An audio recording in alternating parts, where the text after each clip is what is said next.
All right. Good morning, everyone. It is 11 o'clock, and I'm calling the Texas Early Learning Council meeting to order. I'm Reagan Miller. I'm the chair of the Texas Early Learning Council and also with the Texas Workforce Commission over the Child Care and Early Learning Division. So happy to see all of our members today, and thank you to the guests who are joining us. We are producing this as a Zoom webinar.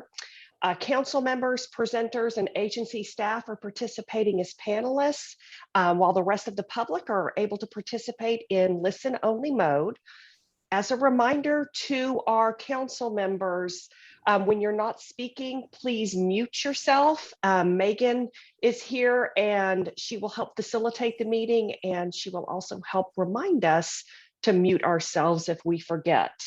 I also want to remind everyone, and I know that we are all guilty of it at some point, try to introduce yourself before you speak so everybody knows who's speaking. The next thing I want to talk about is opportunity for public comment.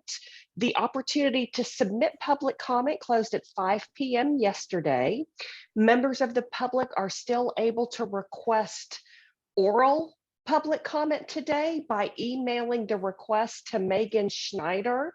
And Megan, you are going to put instructions in the chat so folks can see your email address. Perfect. All right. And with that, we are going to turn to our second agenda item, the approval of the November 2021 meetings. All of you received this in the meeting invitation. So I want to make sure that you guys have had a chance to look at that and then see if there are any edits or changes to the draft meeting minutes that were shared with you. All right, hearing none, I'd like to request a motion to approve the draft November 2021 meeting minutes. Hey, Jolita McDonald, ADFW. I move a motion to approve the minutes. Fantastic. And do we have a second? This is Kathy Arba. I will second that motion. Fantastic.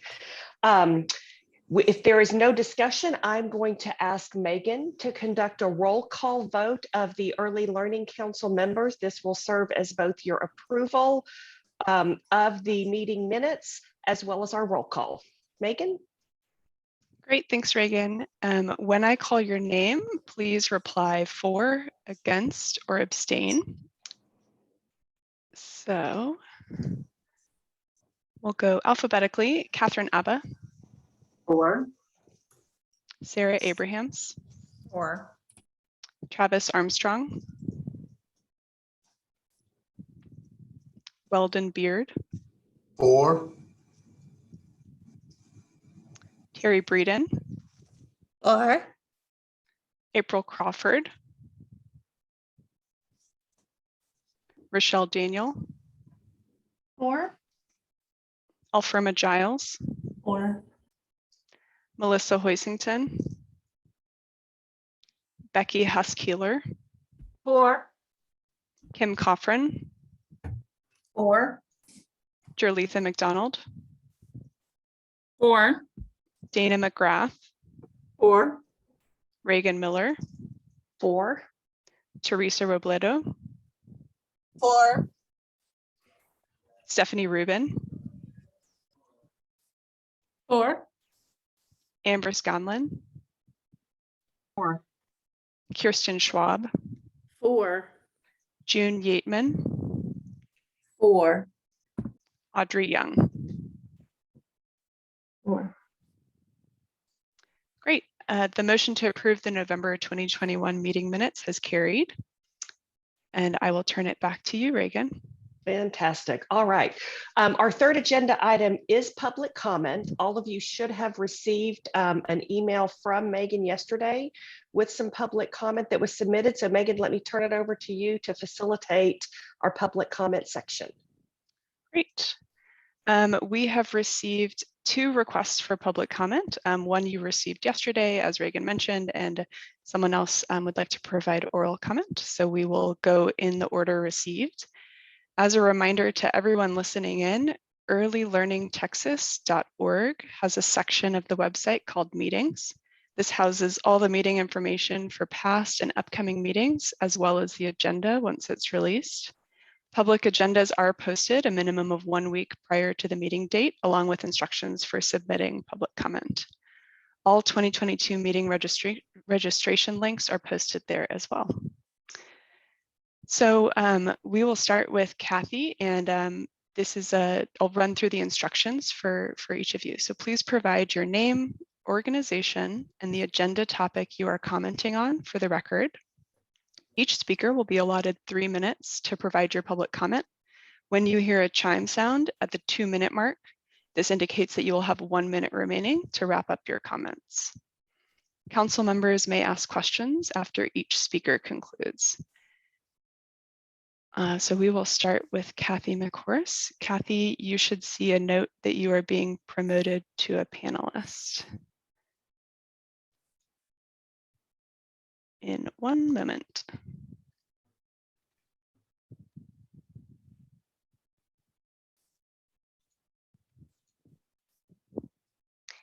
Kathy, can you hear us or can you talk?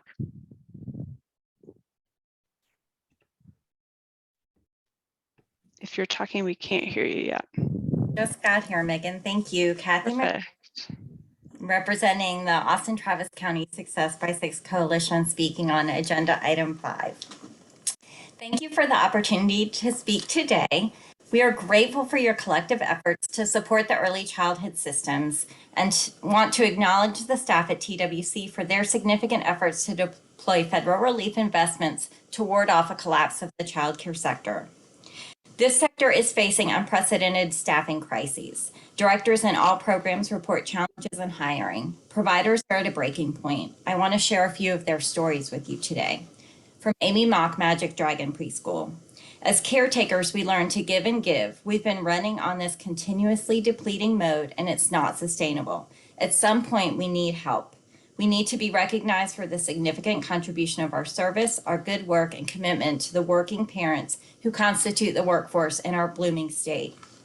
From Dawn Leach, Director of ACC Lab School. As someone who has been in the sector for 40 years, it continues to be disheartening that little has changed in creating some kind of statewide early childhood system that supports quality care for children, compensation, benefits, and working conditions for educators, and affordability for families. I have always been passionate about working with children and families, but right now I am exhausted. If a worldwide pandemic has little to no impact on highlighting the hard work and responsibility that our early childhood educators and administrators do, I don't know what will. There are many more stories like these, but providers are unable to be here because they're in classrooms, on the phone with local nurse lines, reporting cases, clarifying public health requirements, and trying to find substitutes, or they're out with COVID themselves. In Travis County, cases among children increased over 300% last week. Our nurse line dedicated specifically for childcare cannot keep up with the volume of calls, and parents are berating or pleading with directors to ignore the mandated isolation requirements. So what to do? Here are suggestions to consider. Allow childcare providers to access childcare subsidies for their own children. Put out consistent messaging and information for employers about the continued 10-day isolation requirement for children who are still too young to be vaccinated or wear masks. Implement child care wage supplements and other innovative efforts to mitigate ongoing staffing crises. There are transformative investments planned, such as pre-K partnerships and shared service alliance supports. However, we need to sustain and strengthen the child care sector now for these bold initiatives to be successful in the long term. Without investments and efforts to address the immediate staffing crisis, I fear administrators will not have capacity to embrace even these positive change opportunities. And I'll close by leaving you with a quote from the NPR article yesterday. The people who take care of and educate children under 5 years old, both parents and providers, are in a special kind of hell right now. Thank you so much for your leadership for this state.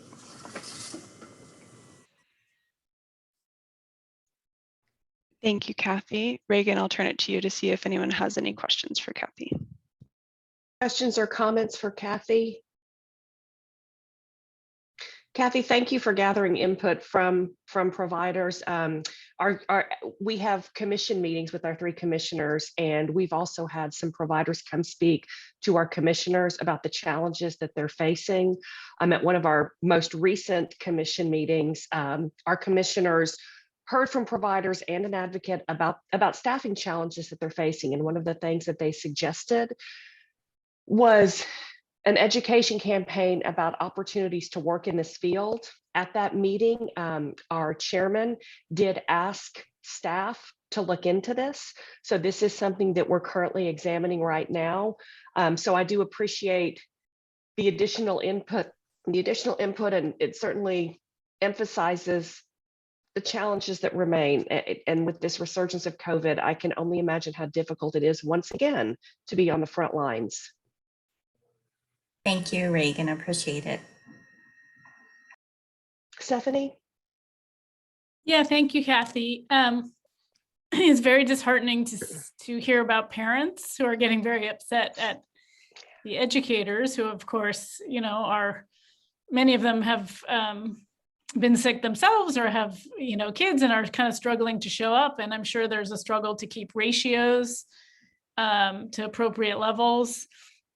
So, this education, so parents are, not sending their kids sick to class is really important, and also to understand the rules that childcare have to abide by. Both those things seem really important. So thanks for bringing that up.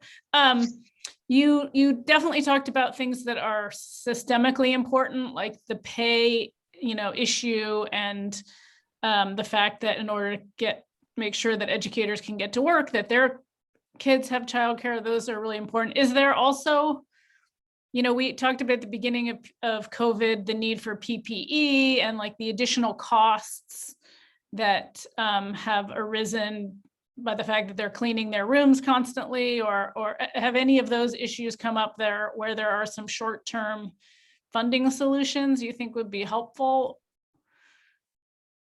I did receive one recommendation to request assistance with COVID testing. Schools are getting COVID tests and access to COVID tests, but our childcare sector has not received access for COVID tests that could expedite return to classroom for staff, et cetera. Those are hard to come by. And I know, just a shout out to our local workforce board and public health department just did a big PPE distribution last week. So I know that is an ongoing need. Thanks, Stephanie.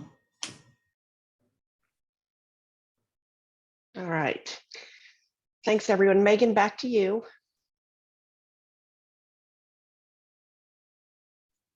All right, thanks again, Kathy. Next is going to be Katie Fisher.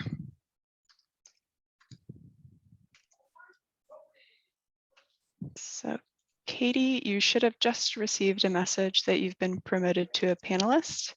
Go ahead and try to unmute. You'll have 3 minutes and you'll hear a chime at the first 2 minutes.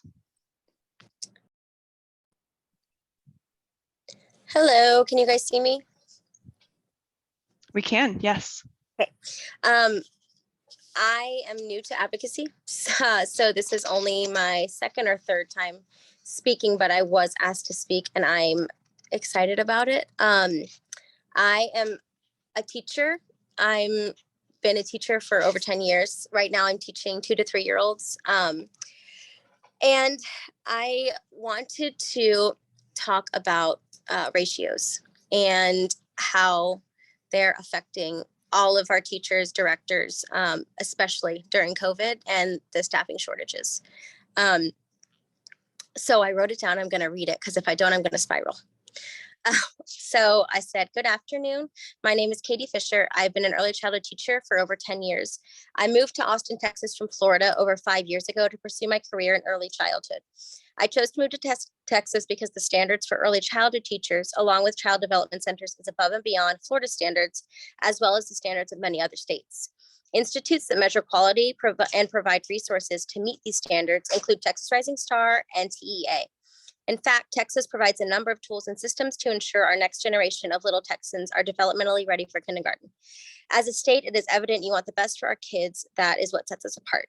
However, we are not currently meeting these standards. As a teacher, my day can be full of engaged little minds, learning new subjects and skills through thoughtfully prepared lesson plans. They laugh, play, and develop imagination through a number of subjects. The children practice self-regulation and social emotional skills, becoming more capable and well-rounded individuals. These kinds of lessons are what myself and other teachers strive to provide each day. But realistically, we are not always able to offer these valuable lessons in the classroom. When you are one teacher with 11 children, the art of teaching becomes crowd control. There is little to no engagement and even less one-on-one time. If you are lucky enough to be blessed with an assistant, you'll be entrusted with 11 more children in your room. You now have 22 two-year-olds. Close your eyes and imagine your dream class, a class in which you, as parents, grandparents, and adults in the community, feel safe and confident sending your children. Unfortunately, that classroom does not exist with the current minimum standards. The Administration for Children and Families, a division of the U.S. Department of Health and Human Services, reports a maximum ratio of 1 teacher to 6 two-year-olds as a health and safety standard. The American Academy of Pediatrics recommends a ratio of 1 to 5. 22 children in one classroom becomes chaos. No matter how much classroom management training you have, all you do is try and keep them safe. Forget working on valuable skills like social emotional skills, turn taking, or sharing. For example, this morning I had a friend, when I was alone, a friend sat in his chair and he didn't like that. So he pulled the chair down and the friend hit his head. And I had to console that friend. And while I was writing the incident report, another friend decided to bite.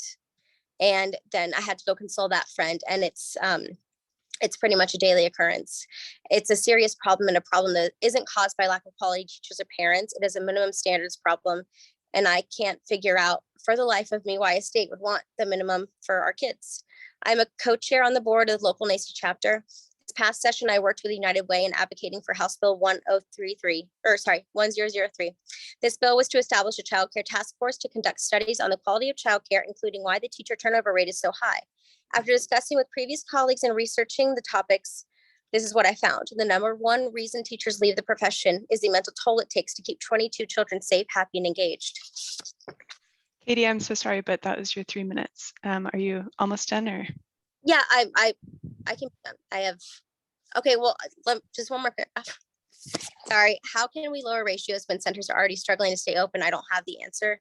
I just know that teachers are exhausted, and higher ratios is the glaring reason. Thanks so much, Katie. Reagan, I'll pass it back to you. Katie, thank you very much for joining us today. For being new to advocacy, you did a great job conveying the concerns that you have. So thank you very much for joining us. Stephanie? Yeah, that was wonderful testimony and background that gives a sense of how a policy at the state level can really impact educators and kids directly. So thank you very much for that. And, you know, just so folks know that the Health and Human Services Commission and Child Care Regulation is undergoing a review of the ratios, and I believe there's still time to submit information to them. That may be something HHSE can touch on, or maybe Kim knows, but they're going through the process of drafting and redrafting the policies around ratios. So this is a really important time to bring that topic up. And we have some information on our website. I'm sure Children at Risk does too. Megan, I don't know if it's okay to put those links in the chat for some background on the testimony and other things that relate to the ratio process that's happening at HHSC, but either of us would be happy to do that. Thank you. And Kathy?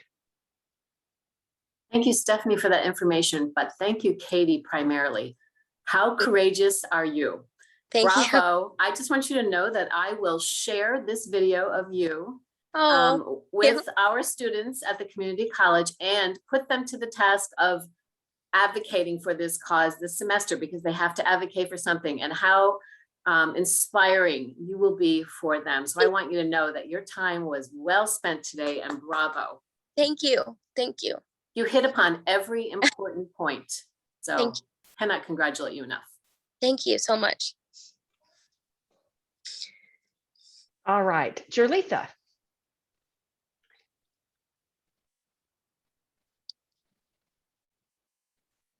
Hello, thank you, Katie, for your testimony, and you did a great job for your first time for advocacy. So welcome to advocacy. Thank you. And so I just want to point out why you do make a great point around ratios. I just want to say, as our state looks at ratios, which it is, makes it safer for children in child care centers. Also, our subsidy agencies as well look at that as well, because that's one thing. You made a note, how kids centers sustain with lower ratios, especially what we're going through now. So let's look at that as we have talked about lowering the ratios for the betterment of the children and the providers in child care centers, but let's look at the operation costs as well. So as we lower the ratios, let's make sure that we have the subsidies go right along with it, because as we know, it takes high dollars to provide high quality care. So I just want to make that note. And also to Kathy, thank you so much for sharing on behalf of providers. I really do appreciate you. Thank you. All right, and now Rochelle. Good morning, everybody. Rochelle Daniel with Child Care Regulation, Health and Human Services. I also wanted to say thank you, Katie. I appreciate that response and that heartfelt perspective on the impacts of ratios in childcare. I actually have a slide in a little bit to kind of talk about where we're at in the process of reviewing minimum standards. So I just wanted to let you know we will touch on that. So thank you. Thank you so much. I do know how frustrating it is, because you don't want to raise prices on parents. You don't want to raise prices in centers. I don't know how it would work, but it might be able to work somehow. All right, Katie, thank you very much. Megan, I don't believe we have any additional public comment, so we will move to our next agenda item. The strategic. Say something. Oh, okay, Becky, sorry, I didn't see your hand. Not me. Oh, it was Kim. It was me. Oh, sorry, Kim, I didn't see your hand. Yes, Kim. It's all right. First of all, Katie, thank you for your testimony. You did a fabulous job. And one of the things I think you hit home was the effects that ratios have on teachers that we sometimes forget. We talk about what it does to children and the importance for the ratios on the safety of children. And we talk about what it does to providers with their bottom line, but we forget about you, and that's not fair. And in an age where we are struggling to find teachers and educators because of the pandemic, and really we were before the pandemic has just made it worse. I think instead of thinking of changing ratios as a way that will prohibit us from finding staff and will just make it harder to find staff, I think it will actually help us find staff, because more people will be like to do the job. And how many teachers have we lost because it's just too much, where if we gave their work more respect and more ability to actually do it, would we retain those teachers? So thank you for bringing that voice. And you're right, the solution is hard, but it is not impossible. And I think we can do some great creative things, but we have to get out of our own way and think outside of the box and break down some of the barriers and systemic systems that we currently have to really be able to fix it for everyone, families, providers, educators, and our kiddos. Absolutely. Thank you. Thank you, Kim. And I'll just add on to that, Katie, when you said, I don't know the answer to that, I think that's something that many of us struggle with. Jerletha, you mentioned subsidies. This past year for fiscal year 22, we made some significant increases to our reimbursement rates. In fact, our highest Texas Rising Star rates for infants and toddlers now pay at the 85th percentile. So we're exceeding that federal standard of the 75th percentile for infants and toddlers in 4-star facilities.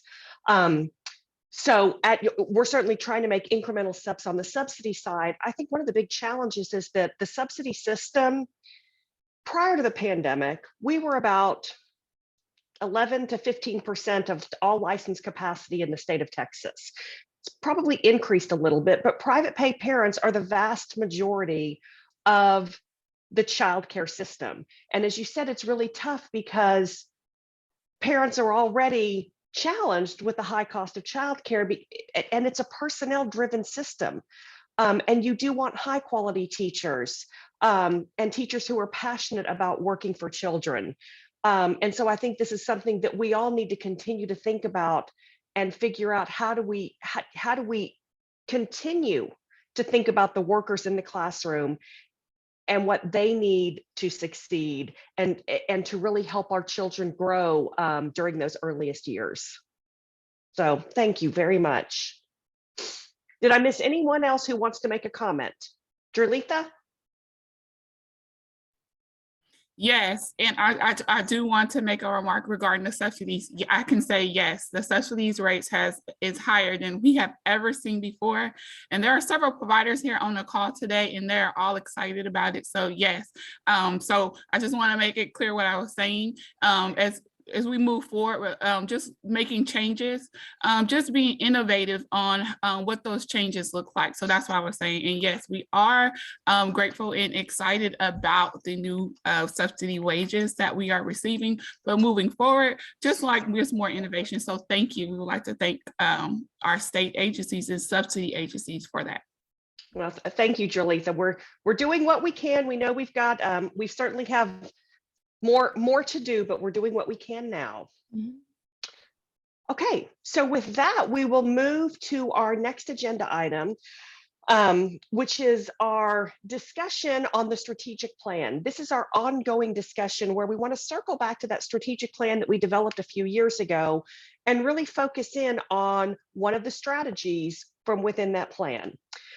So at our last meeting, we started talking our last meeting or the meeting before, we started talking about the goal for early childhood data and how do we align data across programs and across systems. So you'll see that we did have a goal of creating an integrated data system. And we started talking about this. If we can go ahead to the next slide, we started talking about this at our last meeting, and we had a lot of great information shared with us from several of our members. So CLI, the Head Start Collab Office, Texans Care for Children, as well as the state agency work group, all provided some updates to council members. So I wanted to see if anybody we are about to have a presentation from Texans Care for Children, and then Sarah and I will update you on some of the state agency work on our data systems. But before we do that, I wanted to see if any of the other members have additional information that they want to share around data systems and data integration. This is Alfirma Giles, Head Start Collab Director. Good morning, everyone. Good morning, Alfirma. I would just like to just speak a little bit on behalf of the Texas Early Childhood Professional Development System. April may be able to come in a little later, but right now she's in another meeting, and then I'll share a little bit from the collab perspective. I just wanted to make everyone aware that the TechPeds the TechPeds, that's short for the professional development system, because it's kind of a tongue twister to say. So when I say TechPeds, you know what I mean. We are so easy to use acronyms in our state, and we have to make sure that those who are listening know what we're talking about. So I'm speaking of the Texas Early Childhood Professional Development System. If you have not visited the website that has been revised and updated, it's really worth looking at, and to view all that's there, all the data that's available, all the new available resources and professional development opportunities available to early childhood professionals that through CLI for everyone in the state. And I just think that it does not get all of the attention that it should. I hope that it's really, really integrated into the data discussions, and we'll hear more about that later, but I just think it's so noteworthy. And I know that many of you may not even be aware that the TechPeds through CLI published a State of the Early Childhood Workforce Report. You should take time to read that. Go on the website and access the report. It's the first of its kind. And it includes statewide and regional aggregated data, analysis of the data through the TechPeds, read that report. And it's really a good platform that provides detailed information for early childhood professionals across our state. And they put so much work and effort into this website and to update it and to make it available. And I think that the data available for the early childhood community that covers not only childcare, but state pre-K, and then Head Start as well. It really needs to be included and entwined with the data system work and the work group, the work that the work group is putting forth. I just think that it is so noteworthy. And oftentimes, Firma, I think that's a great suggestion on the state of the early childhood workforce report.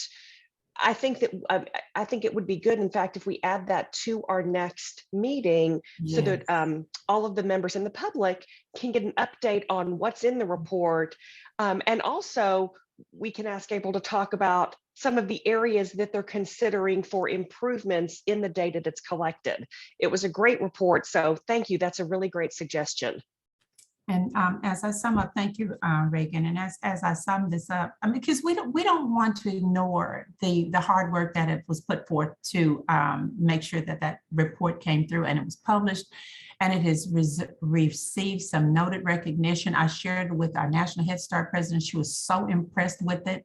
So I just think that we need to just keep it on the front burner so that we can pay attention to it. And as it improves and as more information is gathered, we can, of course, publish additional reports. But I think that the work that CLI, Dr. Tracy Jones and Dr. April Crawford and many others put into that report, it's really worth you taking a look at.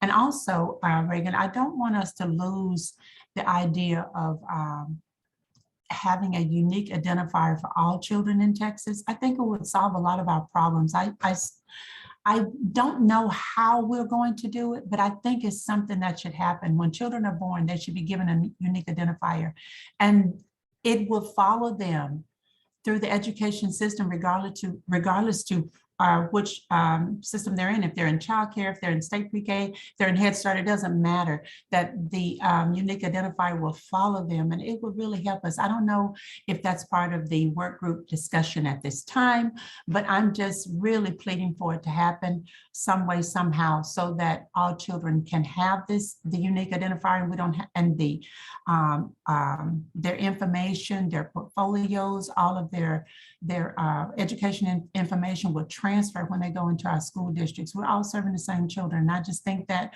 we should give some serious discussion about it on how we can do it in our state. So that's just what I wanted to cover, so that I won't talk too long. But thank you so much, Reagan. I appreciate it. Yeah, no, thank you. I appreciate your comment on the unique identifier as well. That is something that TWC and TEA have put in place so that we can link children between those two systems.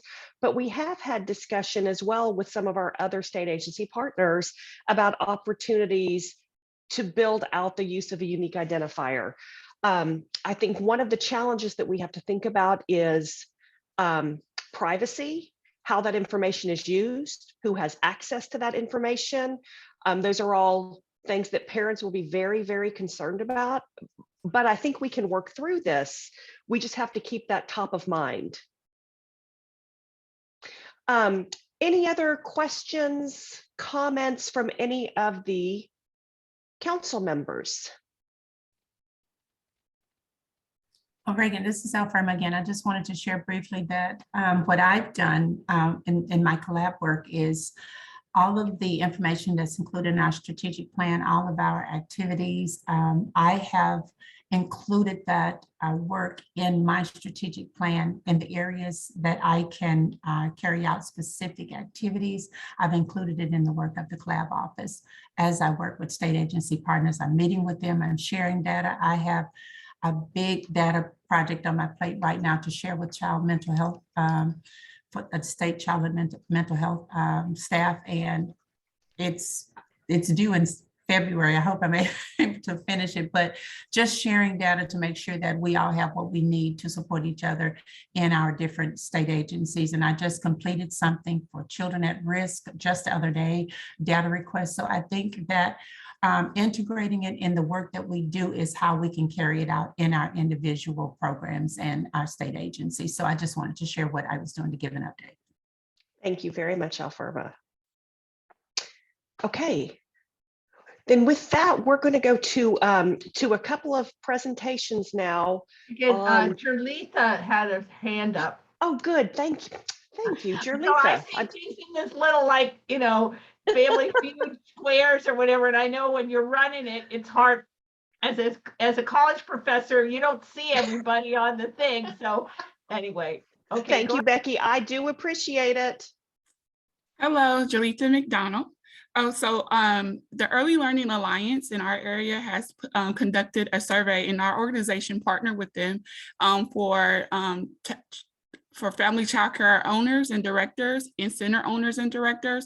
We participated in the survey to find out what the barriers are, and also what are the motivations for the providers who do participate on our on the quality certificate programs. So that data will come out pretty soon, but that's what we're doing in our area. So providers in Tarrant County, whether they're TRS or any other form of accreditation, EAYC, and that accreditation, and if they weren't, if they do not participate on those programs, we participated in a survey on reasons why we do or why we do not. So findings from that survey will come out pretty soon, and I will get with our partners at the Early Learning Alliance when that data comes out, and maybe they can present here their findings. So that's what we're doing in our area for data collection. Oh, that's great, Jerlitha. I'm excited to hear that. Was your survey targeted towards home providers or all providers?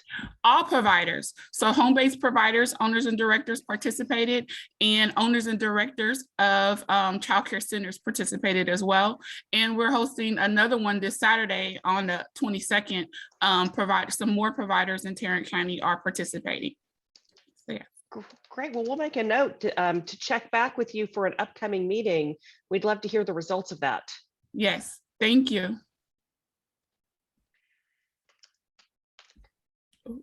All right. Okay. Then now, if there are no additional comments, okay, I'm going to turn it over to Stephanie because we have an update from Texans Care for Children on some of their work. Thank you. Yes, I'm Stephanie Rubin from Texans Care for Children, and we have been working for a couple of years now to develop what at least currently is being called the Texas School Readiness Dashboard, and we appreciate the partnership and support of a lot of you on this call today that are part of the council, and others who are participating on the phone and Zoom. And also we very much appreciate the support of the Meadows Foundation for the seed funding to engage people in the conversations about the potential of a dashboard, and then also now to engage folks as we try to operationalize it. And I want to introduce David Fagan, who's our senior policy associate who leads our early childhood work, to explain the dashboard, the purpose behind it, where we are, where we're going, very briefly. And we are also happy, David would be happy to go a little bit deeper in some other forums as would be helpful to the council members and others. And he is, of course, open for questions. So I'll turn it over to the fabulous David Fagan. Thank you, Stephanie. And before I jump right into it, Ms. Reagan or Megan, is there a time certain you want to make sure I finish by? I just want to make sure I keep us on track. I'd say about 10, 15 minutes, including questions. Great. Well, thank you all so much. And as Stephanie said, thank you all for giving us the advice and feedback and insights that really helped us get to this point. As she said, so many of you were engaged on our advisory committee or our leadership council. So thank you so much for that. So I'll just move right into it. If we can go on to the next slide. So really what this project is about is strengthening early childhood environments and outcomes for every family in every corner of our state. The principle behind this is that if every child enters kindergarten healthy and ready to succeed, it will dramatically increase their odds of being successful in school. And I know that's a big principle of this council as well. So if we move to the next slide, I will quickly be going through the purpose behind this project and some a bit deeper into the underlying principles, the plan that got us to this point as a reminder to some of you, and some new information for others, the indicators that will populate the dashboard, and talk through some next steps, areas of possible collaboration, and take questions at the end. So if we move on to the next couple slides here. So the underlying principles behind the project. So again, children with positive, healthy early childhood experiences are more likely to be ready for success in school and beyond. And as this council knows, there are many different factors that influence early childhood experiences. We know that research shows that it's households being able to meet their basic needs, it's children being able to interact with adults in positive ways, it's having access to quality health care and early childhood experiences that we know are essential for children to have an equal playing field. So to improve school readiness in Texas, we're hoping that a multi-domain, cross-system set of indicators will help policy and community leaders measure our progress, drive policy forward, and move us into the next stage. So the next question is really, are children getting what they need, and are we in a good position to help them get what they need?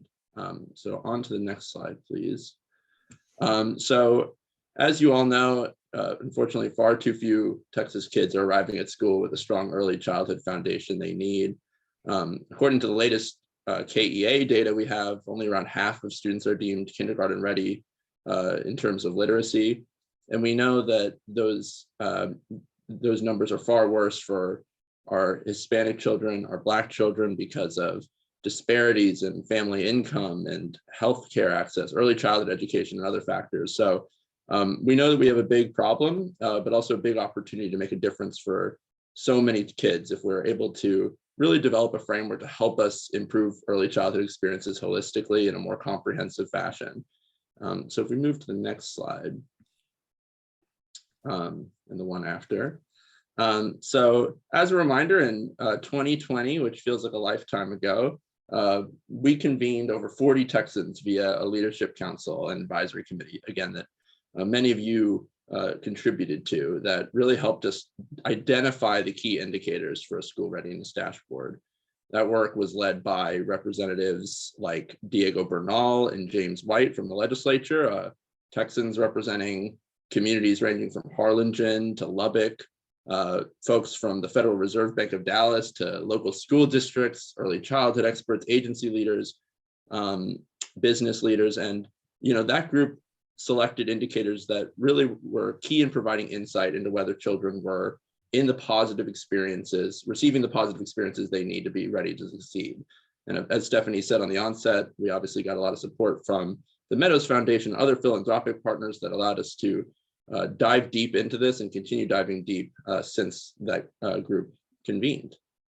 So on to the next slide. I want to talk briefly about what this dashboard is and isn't. So the online interactive dashboard is intended to serve as an easily accessible data resource. It's to help state leaders and communities align priorities and measure progress, to inform policy and funding decisions, and focus greater attention on the needs of children and families in the early childhood years. It's again intended to be a resource, a tool that we all can use, something to help us identify challenges across the state, challenges in different areas, challenges that we can all address together. On to the next slide of what the dashboard is not. It's not an exhaustive list of what's important for the well-being of kids and families. There's, as we all know, there's so many things that impact whether children are getting the supports they need, things like access to quality broadband and well-trained and well-compensated teachers. There's many, many things that are critical. This is simply a snapshot of some of the most critical things that our group identified. It's also not a tool to measure child development or progress at an individual level. So the dashboard is not a substitute for the kindergarten entry assessment. It is not a progress monitoring tool for students. Rather, it's something for our state to look at for communities to look at to see where we stand in terms of the school readiness environments that children have access to. And finally, it's not a measure of the efficacy of any particular intervention. So again, it's not to really help us decide what are the most impactful interventions for a given child. It's to help us identify what are the biggest challenges we're facing as a state, and what are some of the opportunities for us to move those indicators forward. So let's talk about the indicators themselves. So again, these are the indicators that were identified by our leadership council and our advisory committee, and they're intentionally holistic, right? So they focus on family economic status, which can have substantial impacts on how children develop. They look at child experiences, the nature of their interactions with their families and their social emotional growth. They look at healthcare, including whether children have the insurance coverage to address their health needs and whether they're actually accessing healthcare services like well child visits and immunizations. And finally, they look at whether children are benefiting from high quality childcare and pre-K, whether that's in faith-based programs or nonprofit programs or school programs, and both in the first 3 years of life and then as kindergarten approaches as well. So as this group knows all too well, the policy and data collection context for each of these is separate and distinct, right? The policy progress on these in many ways has been distinct. And however, each of them are really providing insight into whether children are ready to succeed in school. So if we can move all of these indicators, I think we would all agree that we would be massively strengthening the early childhood environments, but also the outcomes of our students and children in every corner of our state. So we can talk a little bit more about these in the Q&A in terms of kind of what data we're thinking about and sort of how the group came at these specific indicators. But for the sake of time, I will move to the next slide and talk a little bit more about collaboration and next steps. So to ensure the dashboard is effective and aligned with all the amazing state and local efforts that are unfolding around the state, we're going to need to be constantly kind of in communication and collaborating with individuals on this call, but also other stakeholders across the state. So, we're in the process of engaging all of these state leaders, including the House Early Childhood Caucus, to make sure that we're educating everyone about what we're finding in this research, but also aligning our priorities the best we can. That also means coordinating with community partners to make sure that the dashboard we ultimately develop is user-friendly, is helpful to what they're working on at the local level, that they're able to communicate to us the kind of data collection that's happening at the local level and how that could potentially be featured in our dashboarding process. So this is going to be a conversation that goes on throughout the year and moving forward to make sure the dashboard is dynamic, relevant, aligned, and coordinated with all the amazing work happening.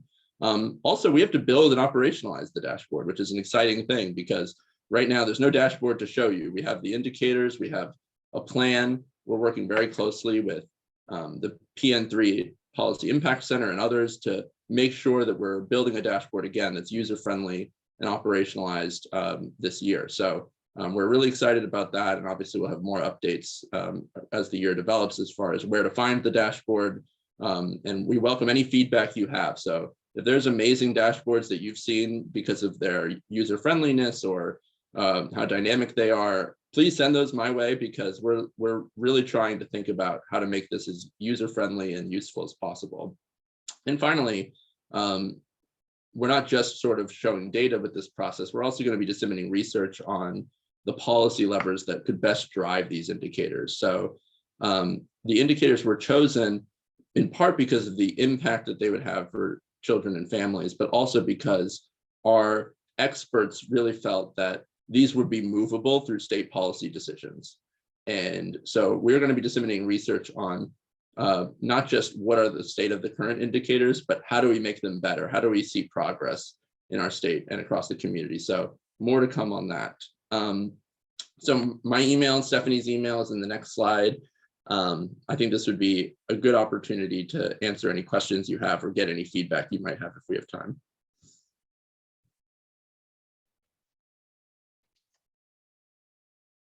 All right, thank you, David. So let me open it up now to council members for discussion. Becky. Okay, I really appreciate this work because I work with doctoral students a lot and more now than I've ever done. And I am teaching a doctoral class on early childhood this semester, but I do have a student that's doing her dissertation on African-American young kindergarten and pre-K and how they've come through the pandemic and, you know, at school with the technology and all that. But I want to know, are all these indicators, will they be aligned with different ethnic groups as well? Or is it just generic? Because her specific research has to do with African-American young children. And so these indicators might look different. And I have other students doing things on Hispanic children, for instance. So are you planning to have anything split out so that people that are doing research on different communities can see their people in the research? Thank you. Well, thank you, Becky, for bringing that up, because it's not something I think I spoke to explicitly enough. But yes, the answer is yes. We want to be able to break and disaggregate our data however we can. As I mentioned, the data and research context of some of these is better and worse than others, right? So to the best ability we can, we want to be able to disaggregate everything by race and ethnicity, by income, really be able to help show what's actually happening in our state. Where there isn't data available, we want to be able to advocate for better data moving forward. So if we do not have disaggregated data on any of this, that will be part of the policy and practice pushes that we'll be making to make sure we're getting the disaggregated information, which is important from an equity lens and also to help us actually think about how to move these things forward. So thank you for that. Thank you. Additional questions or comments from council members?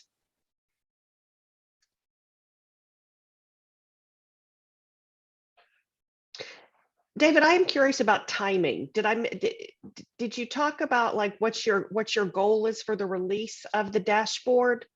Yeah, I was very vague, but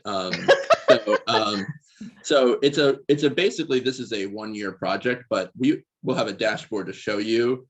I think, I mean, it's a 1-year plus project, but of building the dashboard, having the policy papers, all of that we're hoping to have done by the end of this year. But our goal is certainly to have a dashboard that you will all be able to see and interact with, you know, mid this year, you know, by the summer at the latest. And so obviously we're working to identify some research partners, identify some tech folks to help us build it. So you'll certainly be kept up to speed on if there are any delays. But at this point, we're hopeful to kind of be able to beta test the dashboard in May and have something for folks to review soon after that.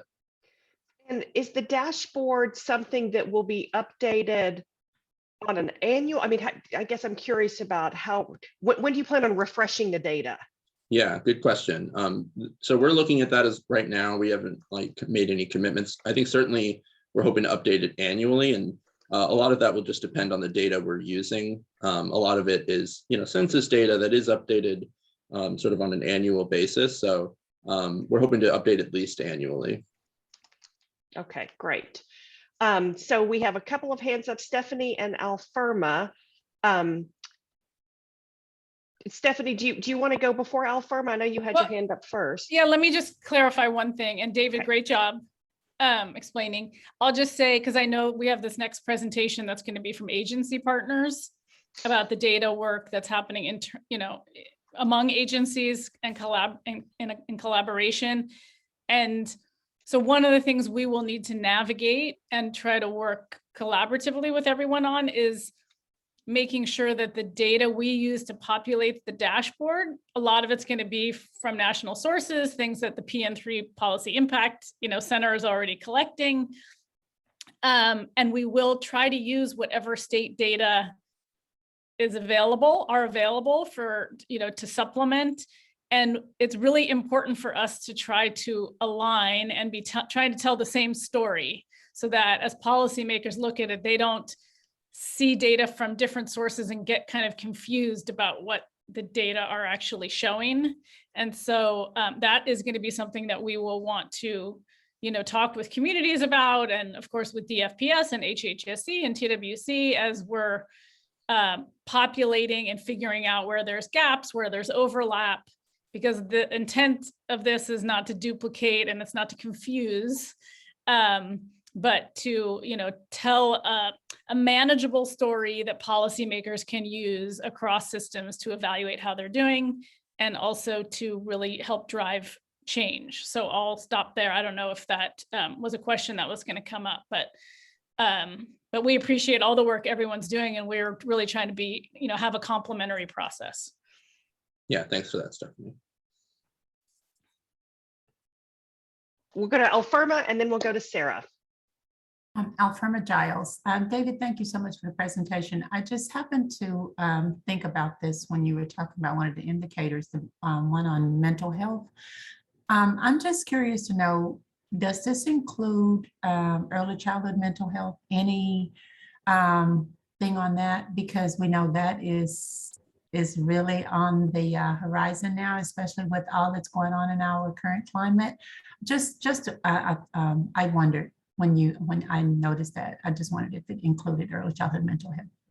Yeah, thanks for that, Alferma. So we're still having conversations about some of the specific data sources that we have access to and can inform that. Obviously, early childhood mental health is a big part of children having social emotional development. So it's definitely part of what we're thinking about.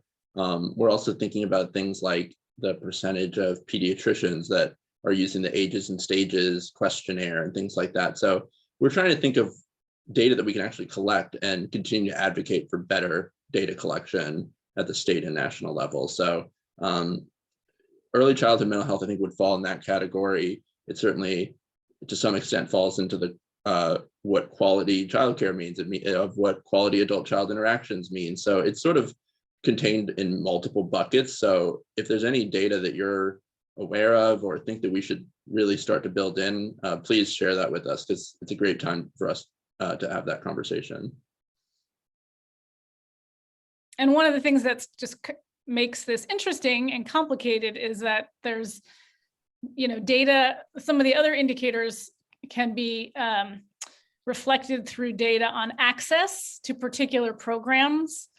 And the social emotional development and the parent-child interaction are going to be much more screeners that are reported to Medicaid or reported to other places. So that's, definitely a different kind of data source. And so we'll just be very clear about what those data are, where they come from, and kind of, leave it to others who are experts on the validity of those data and the methodology to, comment on it. We know those are not perfect, obviously, for lots of reasons, but that's what we have available at this time, I think. All right, and Sarah, did you have a comment? Yeah, I think this is so interesting, and I really appreciate the presentation. I do also think it will be really important for us to align this work and this set of dashboards with the work that we're about to talk a little bit about. But I do think one of the distinctions and gaps between those two projects, which I know I'm getting a little bit ahead, but to say what David shared about really incorporating nationally available data through places like the census, but also other kinds of resources. But then I think also what is clear about early childhood data, especially because there's no single system where young kiddos and their families appear and where data is available, is that so much of that data is available or has to be accessed locally through through the systems that are through hospital districts, through sort of pediatric collaboratives, through school district specific or like local associations. And that has been such a challenge at the state level to sort out. And so, but I think even trying to honing in on that data at a local level and figuring out what we can learn from specific sort of locally available data-driven communities or I think would be so helpful in terms of thinking about it from a state perspective. So I just wanted to put a plug in for how enormously helpful it would be to have some help connecting this national data and potentially locally available data. I don't totally know what that looks like, but in whatever form that is, with some of the state agency data, just as a state agency person, those are the places where I really know we don't have our arms around and can be harder to access. Yeah, I think we're having similar conversations and thinking that through. So yeah, more to come on that, but I appreciate that thought. All right. Other questions, comments for David and Stephanie? David, we really appreciate you being here. I'm sure we'll have a lot of things to talk about in the coming year. Yeah, no question. I appreciate you guys. Thank you so much. Yeah, thank you. Because now we're going to talk about some complementary work that the interagency early childhood team is working on as it relates to early childhood integrated data systems, or ECIDS. So once again, an acronym that we want to make sure we spell out for everyone, because we're just going to say ECIDS from now on. So we talked, I think in our September discussion about ECIDS. What is an ECIDS? And what is this interagency group really interested in pursuing? And so you'll see on this slide the summary of what an ECIDS is. It merges early childhood data across programs and state agencies in an effort to improve cross-program collaboration, and really allows us to see a more complete picture of services to children, so we can do a better job in data-driven decision-making. You'll see the agencies that are part of this interagency team. We all continue to meet every other week, and this is one of the big projects that we've put on our plate for the coming year. So we want to build on the discussion that we started in September. And as we start to talk about this, the first thing I want to emphasize is that in all of our state agency discussions, we've really thought about how the Early Learning Council will be a partner through this entire process, through the entire roadmap development process, as we think about how we move forward in the next year on this project. So Megan, if you'll go to the next slide. So a roadmap. What is a roadmap? Why do we need a roadmap? How will we develop the roadmap? So all of this work is really about laying out a path forward. So we're trying to really understand what are the policy questions that need to be answered.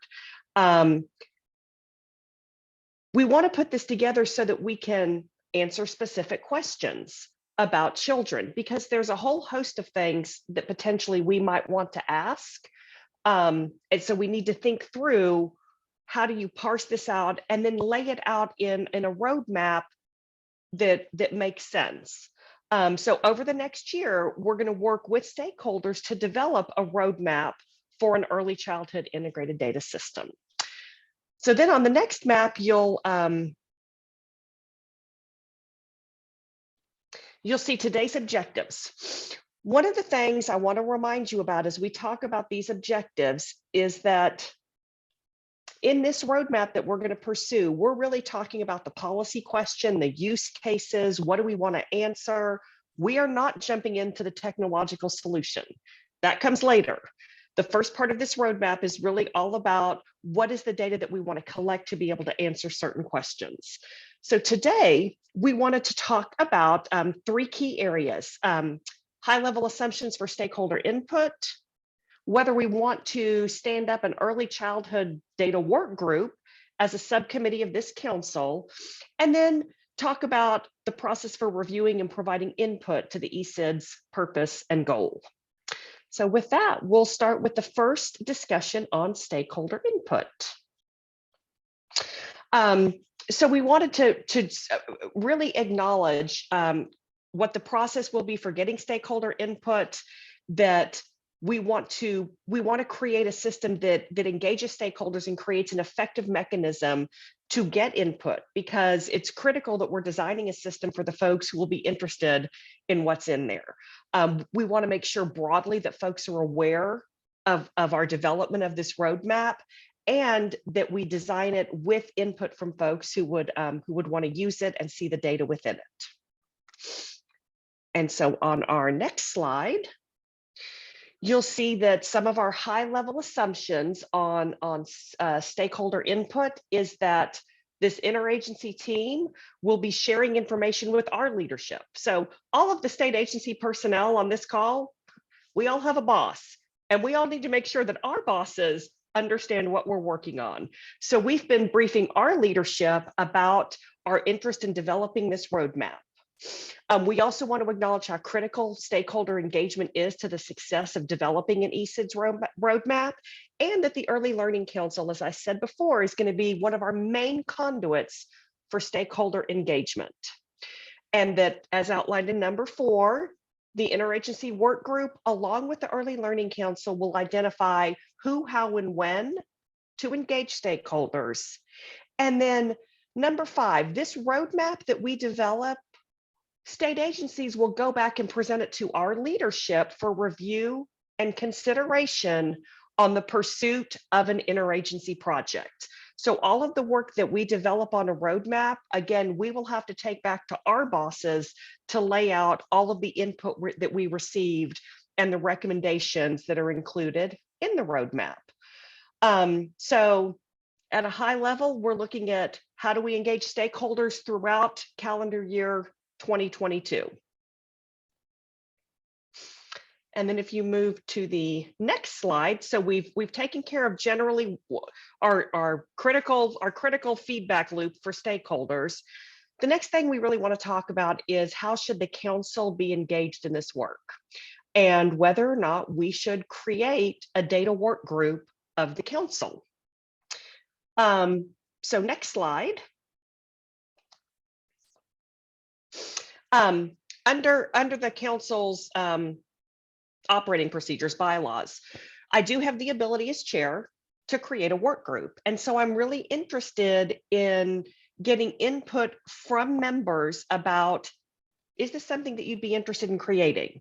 This work group would meet in between our council meetings and have some specific discussions focused specifically on the development of this ESIDS and the roadmap that we want to develop. How often we meet, we need to determine. Meetings would be open to the public, so folks could hear the discussions that we're having. And then of course, we'd want to determine how we could formalize stakeholder input, listening sessions, all of those types of things. So at a high level, I want to throw this out and say, is developing this kind of a work group something that you guys are interested in?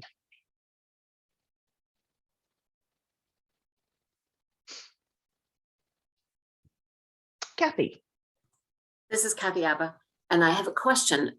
Do you, Reagan, feel that you need this? So it's difficult for me to discern how much work has already been done by the groups that the group that has met.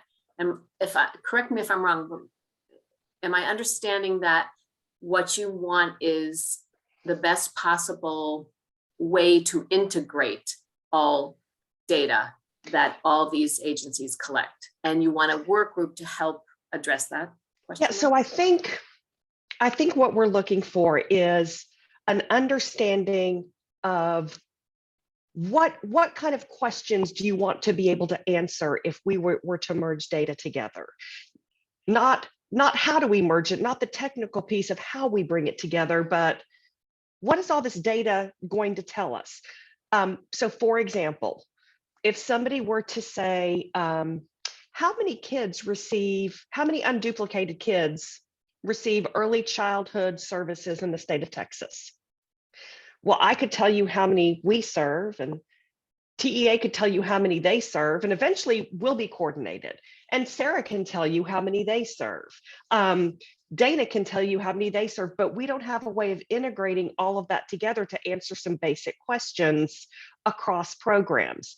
And so we're interested in determining what types of questions like that are we interested in answering, because that helps us figure out what data elements do we need to think about pulling together.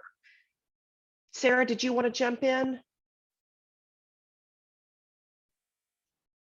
I admit, so Sarah Abrahams with Prevention and Early Intervention DFPS, and I admit I raised my hand accidentally, but I will say this is one of the projects that I am most excited about. So I will just say that to Reagan's point, I think the intent, I don't think that the work has already been completed, and this is a work group to check a box on a project that's already been thought through and managed. I think this is a real authentic outreach to say, we know as state agents, we've been talking a bit about it as the state agencies that hold some of the data that we're talking about, but we recognize that the first step is really to outline what it is we think we need and why, to create a really clear set of business cases and specific questions that we want to have answered. Because what we found is that when we speak high level conceptually about the idea of integrating data, it kind of freaks people out because they're not certain what we're talking about. And especially there are a lot of things to consider about privacy issues, about individual level data, and even about aggregated data and how complex that can be at the state level. And we acknowledge all those things, and we're going to have to figure out how to address many of them. But until we have a much clearer picture about what we're actually asking for and why, it makes the ask very conceptual. And so this is really an opportunity to say, what's going to be our first step really? How do we get concrete? How do we set forth a set of options for us to consider for policymakers and state agency leadership to consider, so that we have a really more actionable place to start? Kathy, any additional questions from you at this time? Yes, so then the guiding questions will help you to understand the best way to integrate the data and how and who and all of those questions, correct? Am I correct, Sarah? I think so. I think so. And I think when you say the how and who, I think more about the who. At this point, we have so much data, and we need to figure out which data, if you're laying out a roadmap, which data is most important to consider first. And then as you think on down the line about iterations of an ECIDS that evolve over time, kind of what are your immediate priorities, and then laying out where do you want to see this go in the future? Because certainly the first thing we develop is not going to have everything. This will have to be an iterative process that you build upon over time. Kim.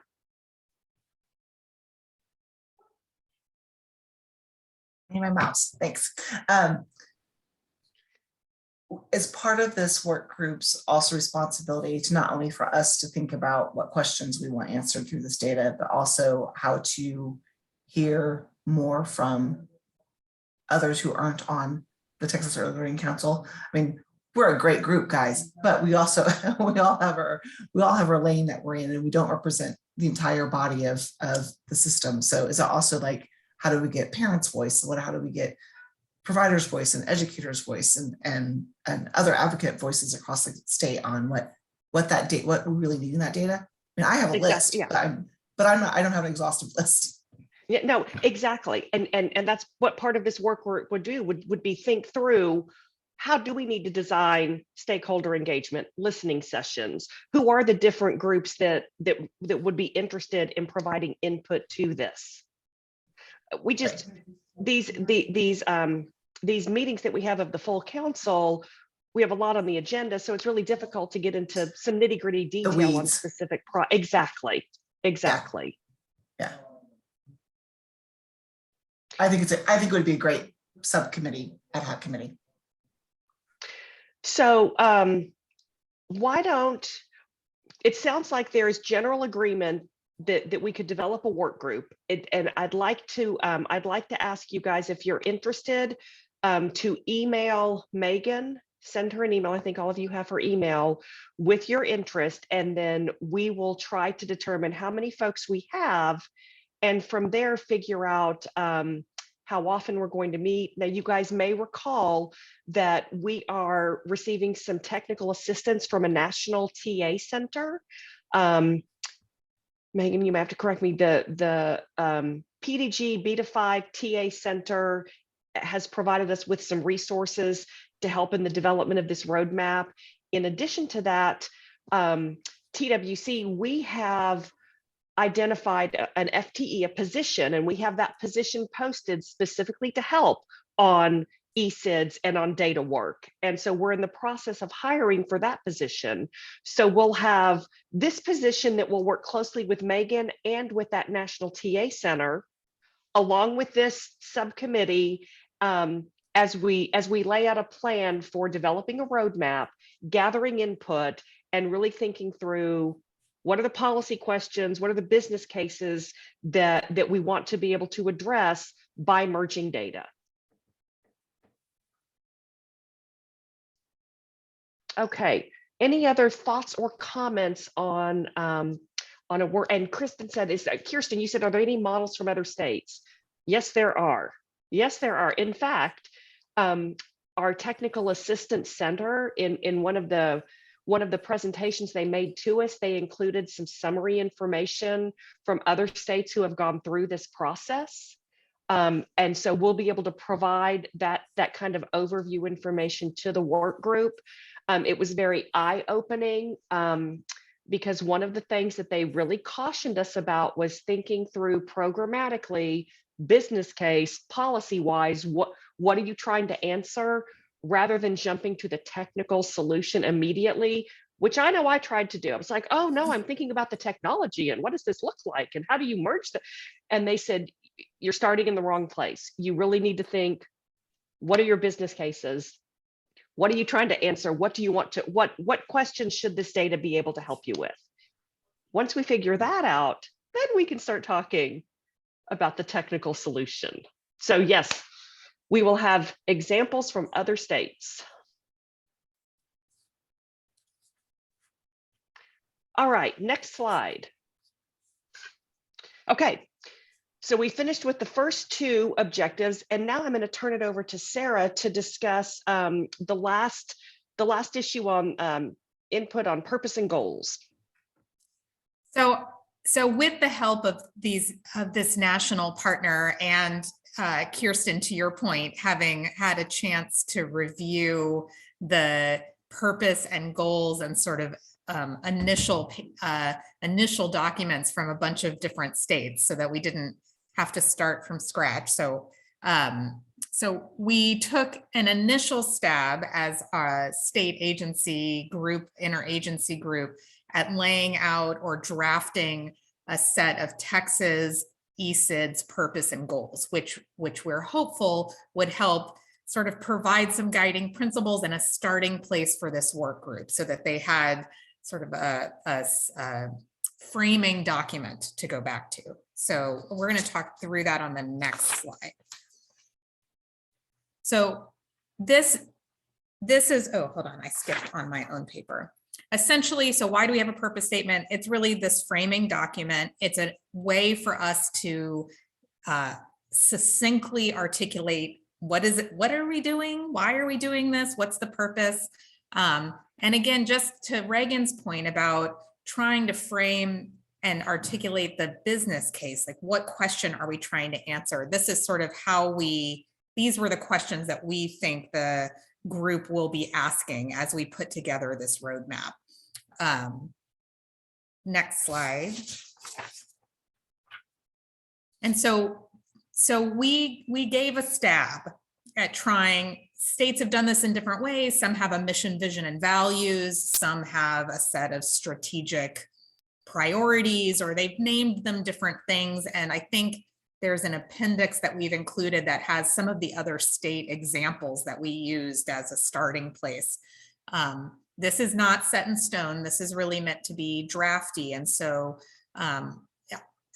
what I'd like to do is just walk through this and then take a few minutes to get your sort of initial thoughts and feedback. And then certainly if you have more specific feedback or sort of want to ask about why we worded something one way or make a suggestion, then please email that specific feedback to Megan so that the work group can consider it on their first meeting and sort of create a final set of purpose, goals, and objectives, I guess. So the purpose that we're proposing is that Texas ESIDS would provide an integrated and aligned approach to enable Texas to make informed decisions about programs and policies that promote positive outcomes for young children and their families.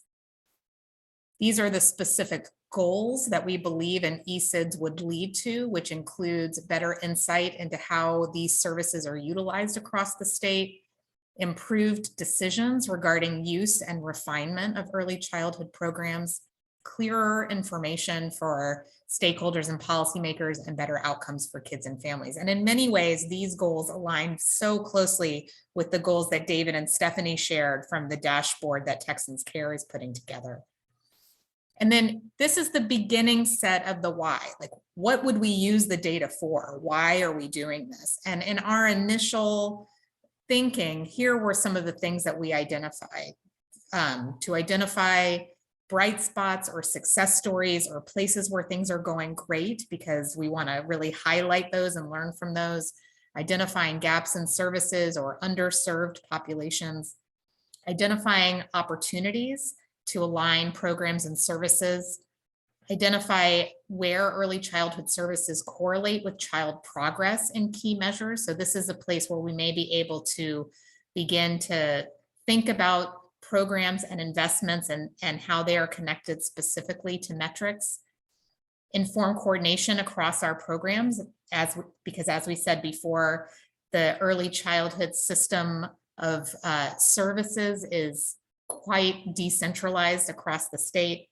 And then to Stephanie's point, really being able to better tell our collective story of investment in early childhood. We're not yet able to say as a state in more simple terms, here are the ways that we're investing in kids and their families, because oftentimes those investments are split among state agencies, are divided among local communities in ways that can make it harder to measure. And so this is part of our efforts to try to simplify that and to tell a clearer and more collective story. And I think that's it for me. So I think we'd love to hear any initial input or feedback about the way that we've drafted these initial purpose and goal statements, but acknowledge that this is a work in progress. And so if you have thoughts as we go, then Megan will be able to collect those after this conversation. All right, so let's open it up for discussion about our plan, about what we envision for engaging with the Early Learning Council and other stakeholders in developing a roadmap. Are there any additional thoughts or comments at this point? Kirsten. Hi, everybody. I think this is great. I really like this approach and commend you for kind of doing the, because it's hard. You also want to figure out what data matches with these goals. So I'm sure that there's some of that going on. But I think this is a really good start and proud. And I especially like that you're including bright spots, because I think it's important to showcase communities that are doing good work and let other communities learn from those. And as a resource, I just wanted to mention the Campaign for Grade Level Reading, which is part of the Annie Casey Foundation, is collecting the similar stories across the country. So we'd be happy to connect you. We are partner with United Ways of Texas in that project, and we'd be happy to connect you with those stories. The other thing I wanted to mention, just a question, is the acronym feels a little, how do I best put this? It feels a little insensitive, given that this group, that young child and families have to contend with SIDS as a issue, and so perhaps reworking that, either the pronunciation of that. I know it's not like SIDS, but kind of reworking that acronym would be beneficial. Yeah, Kirsten, it's interesting. I was just having a discussion with some of my folks about the ESIDS acronym itself. It's a national acronym. It's what other states are familiar with. I certainly think that we as council members could look at this and understand it, but as we start discussing it, I think we might want to consider how we how we want to brand our system and what we want to call this. So yeah, I think I'm with you on that. Stephanie. Just have to Texify it to make it Texas. Sarah, this is wonderful. Could you talk a little bit more, or maybe I missed it, about how you're thinking about this identify where early childhood services correlate with child progress and key metrics? Is that, I know there's evaluations of many of your programs, so is that sort of highlighting that piece of it? And then when you talk about the story of collective investment in early childhood, is the roadmap going to be highlighting the amount of dollars spent, the goals, the cost per child, the cost of programs, or leaving that aside? I mean, that's certainly information we don't have. I don't know how comfortable the state is with kind of comparing those things, right? The outcomes with the amount of money, but certainly we think it's helpful. What's on your mind related to those? So I will just say, this is not my plan. And I think the idea for the roadmap is that we would be asking that group to come up with the specific questions that we're trying to answer. Okay. So I think the purpose of this work group that we're proposing is to say, let's get together and figure out how to prioritize what those questions are, so that we can even decide, so that we can create the roadmap is not an action plan. The roadmap is like helping us frame the scope of what we're trying to do. It's really about trying to it's really about trying to identify how do we get started in some ways, so that we can begin to create the how and the action plan. Part of the challenge that we have is that there's so much data, and it's available in all kinds of ways that aren't in a single system. And so in order to be able to figure out how to access them and connect them, we have to be able to figure out what are the specific questions that we're asking. And so to your point, trying to figure out what are the specific questions that we might want to ask about how early childhood services correlate with key metrics, that will help us define and clarify what do we need to do with the data in order to answer that question. But we haven't figured out even what the specific questions are that we have to answer. I think conceptually we all agree. We want to figure out how do the investments impact the metrics that we're trying to measure, but we need to get a little bit more in the weeds than that before we can figure out what the action is. I mean, it also seems like one of the kind of important points that we confront in the Early Learning Council, and then all of us in our work, is the kind of complicated funding systems and how difficult it is to blend. I mean, it's possible to blend and braid, but it's a challenge depending on the funding source. And, this roadmap, that might be one of the questions we want to talk about, is how to highlight some of those challenges, some opportunities to kind of better make that funding more efficient in whatever way, to get to families, to get to providers, where there's duplication, where there isn't. So anyway, thank you for that. It sounds like a great opportunity for people to weigh in that process through the council.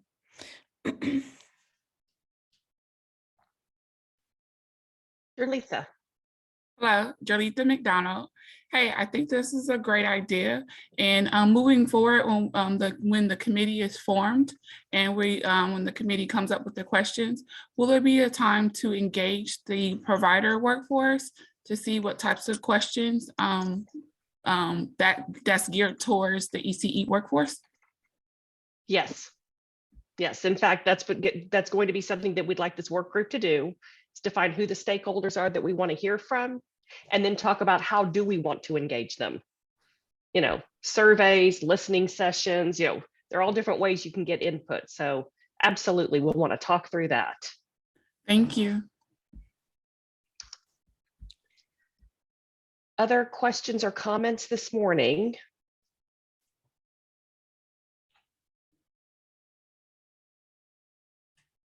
Okay.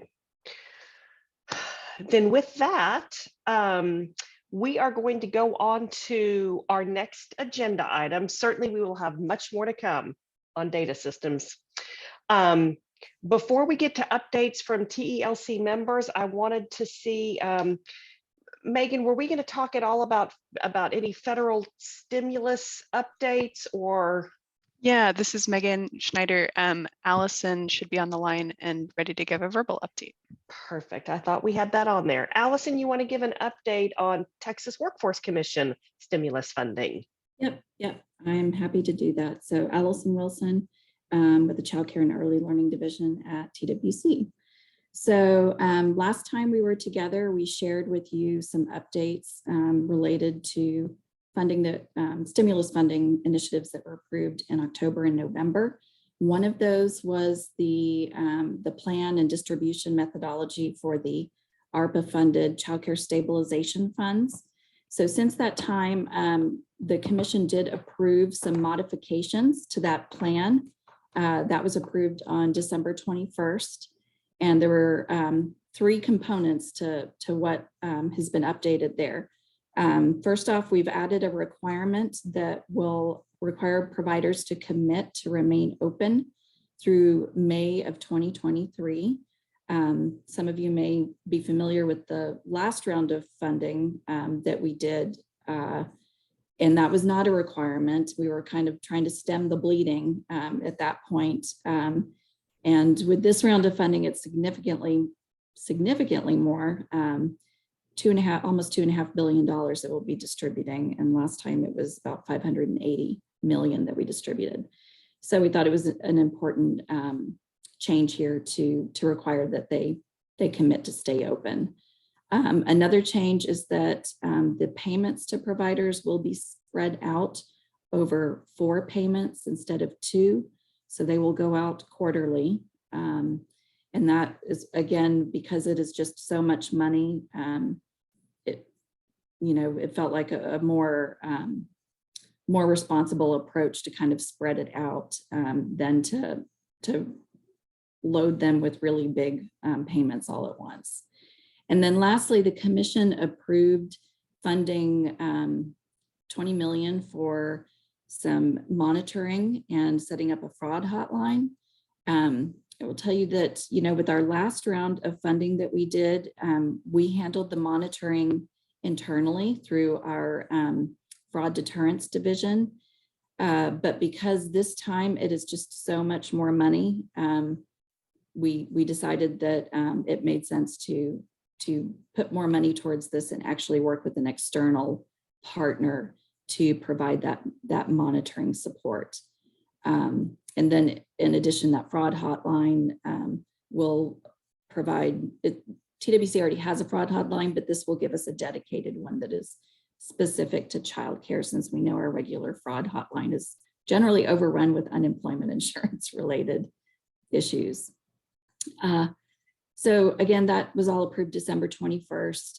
You can find the discussion paper posted with the commission's meeting materials for that meeting. I'll also give you a quick update that the online application portal for that next round of funding, the stabilization grant funding, we are currently in the process of user acceptance testing of the system changes that we had to make for this new round. And we're on track to release that in early February. So providers will start to get invitations to apply here in a few weeks. So that is going along well. And then lastly, I'll just mention that here in the next 2 to 3 weeks, we do expect to have another round of stimulus funded investments that the commission considers. So keep an eye on those meeting agendas. That's all I have.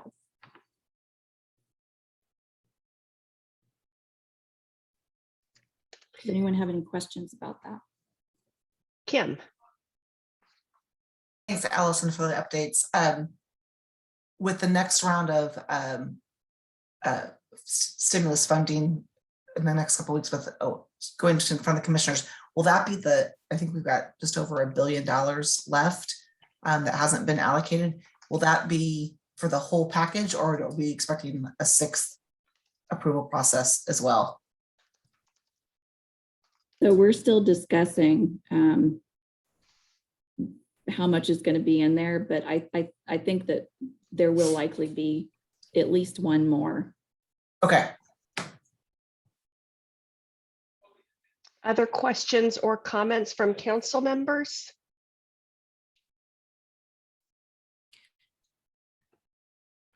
This is Stephanie. Megan Schneider. I have one quick, just wanted to call out a question in the chat for Allison. These modifications prohibit temporary closures. Is that correct? No, they do not affect temporary closures that are related to COVID-19. So this would be, a program shuts its doors.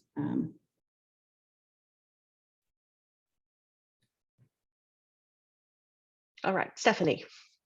I just wanted to highlight and thank you all, but just to remind folks how incredibly important this funding has been to keep childcare going during this very difficult time. And it does sound like the relief money is still spread out enough to be expended and allocated, some distance into 2022, but there will be an end to that funding at some point, which is a very worrisome. Of course, there's a potential for more federal dollars, but clearly what you all have done at TWC with the federal relief money has just been absolutely instrumental. And I know there's a lot of us on this call who are very anxious about what would happen if there's a cliff at some point with some of that funding.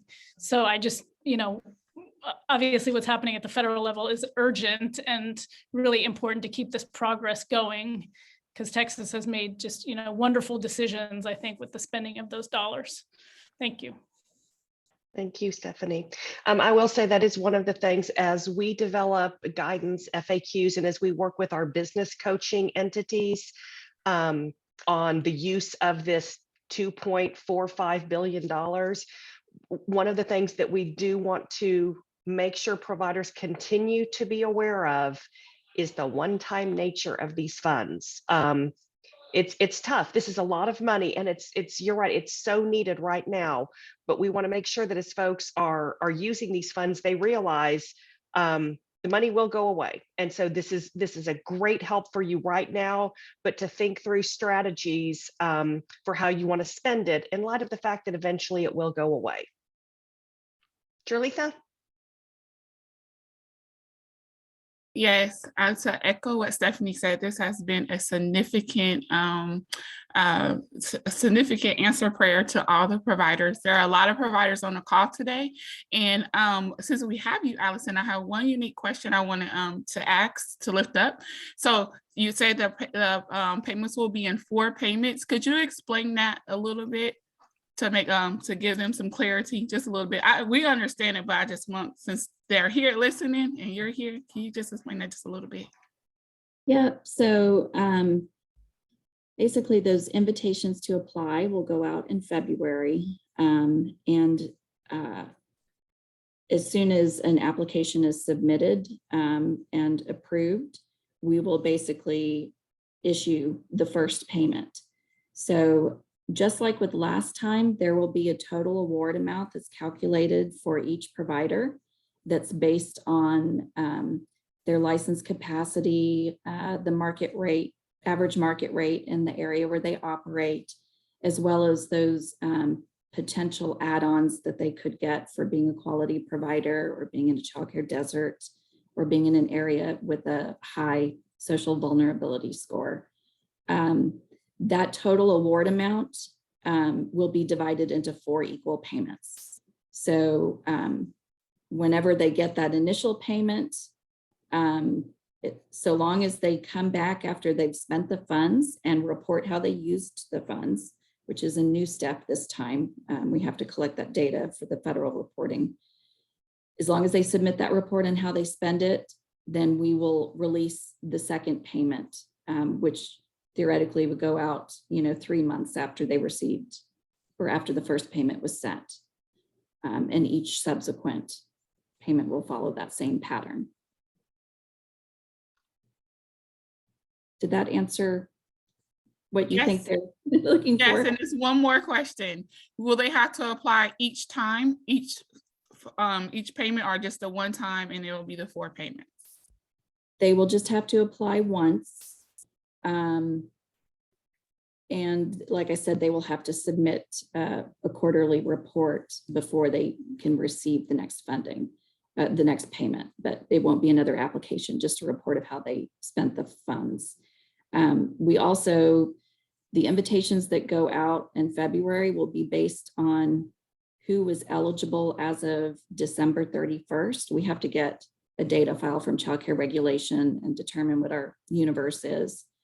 And we will be getting updated files with any newly permitted providers again at the end of January and the end of February.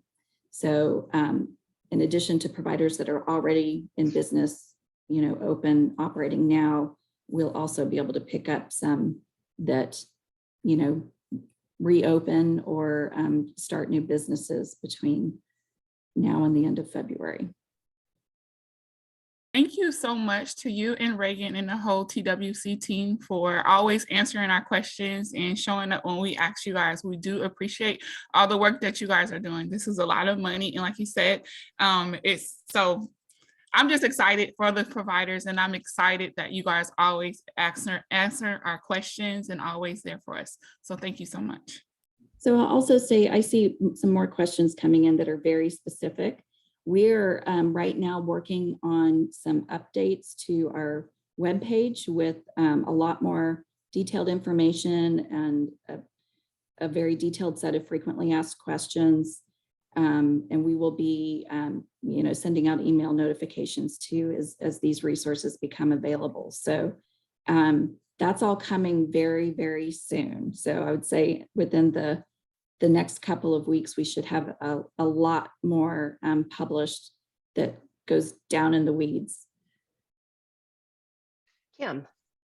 Just a quick question, clarifying. So the payments will be on a rolling basis as when the providers apply. So it's not like payments will all go out in February and they'll go out again in May. Like it'll all just depend on when they apply, correct? That is correct. Okay, great. So we also, another thing that's a little different this time is that we have, in addition to still having business coaches to help providers with their, business sort of stability questions and needs, we also are going to have an entity that is doing just technical assistance. And I'm going to drop an email into the chat for that entity and who you can reach out to with questions. They also are going to have a call center, so people will be able to call. I don't have that number yet. We're just getting started with them, so we'll have that soon. All right. Thank you, Allison. And with that, we're going to go on to agenda item number 6, updates from council members.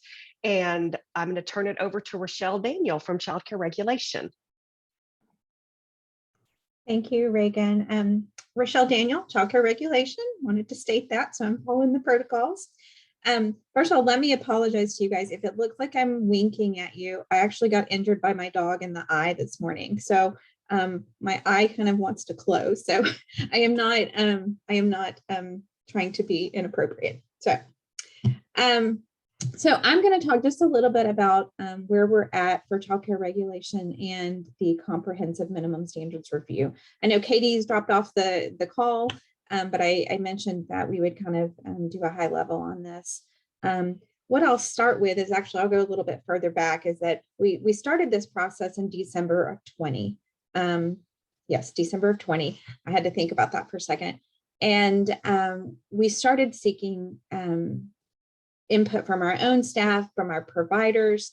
We did some surveys early on. And then over the summer last year, we moved into doing face-to-face and virtual work groups or stakeholder meetings. So we've used all of the information that we've obtained in that year to kind of start drafts of the proposed changes to the rules. So back on January 5th, we did have a stakeholder work group.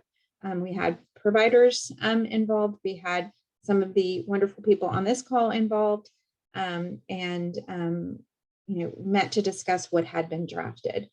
Based on that meeting, we're making some additional tweaks. And what's going to happen is once all of the correct approvals get in place, those drafts will go out on the website for informal public comment. So again, this is early in the process. There will be opportunities to provide feedback at this informal stage. Once we've gotten informal public comment, we're going to take some more time to kind of look at that internally and as an agency to figure out what else we might need to do. With the plan that in August, we will actually present a formal draft to our executive council. At that point in time, we'll see how that goes. And then we will ideally submit the rules over to the Texas Register for formal public comment in September. There's a 30-day period for the formal public comment. Once we get that additional feedback, again, review it, determine if other steps need to be taken, things need to be changed, consideration given to revisions, with the idea that we would complete that process and have the revised rules submitted to Texas Register for adoption with a February of 2023 effective date. So we're still looking at another year in this process. So I just wanted to kind of let everybody know who may not have been involved in some of the other conversations around this, where we stand and what our timeline it stands. So that's it. Anybody have any questions?